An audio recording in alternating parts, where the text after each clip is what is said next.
La Grande Galerie, c'est un petit peu le sanctuaire du Louvre, un lieu vraiment extrêmement fort dans l'histoire du musée. Cette galerie, elle fait aujourd'hui 220 mètres de long, mais du temps des rois de France, elle en faisait le double, 460 mètres, donc presque un demi-kilomètre, qui permettait au roi de se rendre de plein pied de ses appartements du Louvre, de ce côté-là, jusqu'à ses appartements des Tuileries, de l'autre côté. Pourquoi est-ce que c'est un espace très important ? D'abord, du temps des rois, évidemment, déjà le lieu paraissait magnifique, et c'était un espace réservé pour le roi. Alors le petit Louis XIII, par exemple, y a beaucoup joué. On sait qu'on organisait pour lui, par exemple, des chasses aux renards à l'intérieur de la Grande Galerie. Donc quand il faisait pas beau, le petit dauphin se promenait ici. Louis XIII, devenu roi, il a également organisé les grandes cérémonies du toucher des écrouelles. Donc cette maladie qui touchait le cou et que le roi était censé pouvoir guérir par imposition des mains. C'est un espace également très important parce que le dernier niveau auquel nous nous trouvons était réservé pour le roi, mais en dessous, il y avait des unités en quelque sorte qui étaient allouées à des artistes. Donc le Louvre était déjà sous l'Ancien Régime une sorte de palais des arts puisque les artistes que le roi souhaitait favoriser étaient logés juste en dessous, sous nos pieds. Alors l'espace est également très important parce que c'est là que le musée du Louvre a commencé. C'est un grand projet de l'Ancien Régime de pouvoir présenter ici les collections de tableaux et les quelques collections de sculptures du roi. Mais c'est la Révolution française qui a vraiment ouvert le musée progressivement, la première fois en 1793, mais surtout à partir de 1797-98. Et donc en 1793, 600 tableaux, quelques objets d'art, quelques sculptures ont constitué le noyau d'origine de ce musée qui ensuite s'est peu à peu répandu à l'intérieur de tout le palais. La Grande Galerie, c'est donc le lieu d'origine du musée, c'est aussi le lieu qui a fait rêver, qui a fait cogiter tous ceux qui ont voulu créer un musée idéal.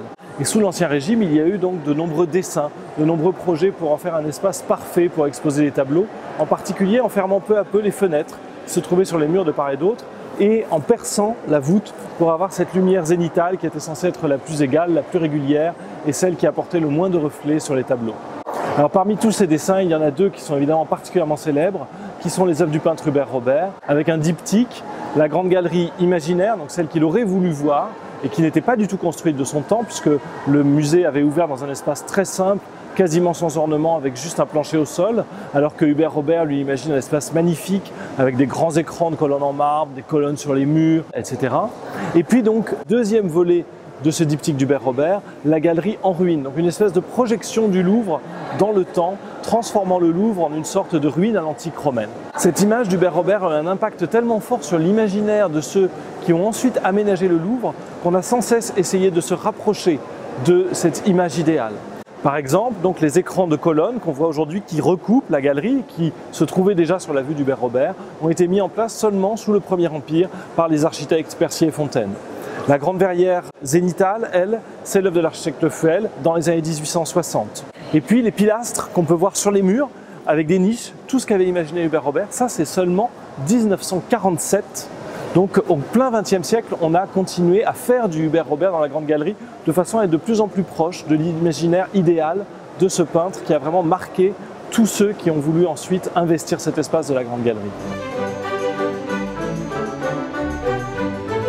Alors évidemment, Hubert Robert nous a montré la Grande Galerie idéale que nous avons quasiment réalisée aujourd'hui, mais il nous montre aussi l'avenir du Louvre, un avenir sous forme de ruines grandioses à l'égal de Rome, et cela ouvre la question naturellement de savoir quelle sera la suite de l'histoire. Alors c'est bien difficile de le dire sur le long terme.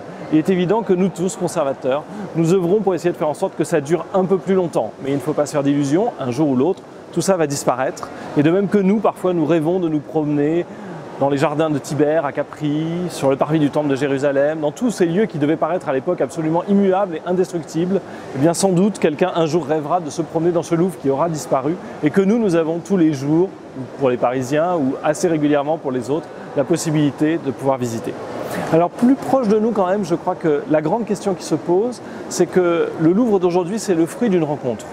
C'est le fruit d'une rencontre entre un lieu Un palais qui n'est pas du tout construit pour un musée au départ, un édifice royal, monarchique, un véritable symbole du pouvoir, qui a été en quelque sorte sauvé par une nouvelle fonction, une fonction sur laquelle tout le monde est d'accord, c'est une fonction qui rencontre un véritable intérêt général au sein de la société, qui est le projet de musée.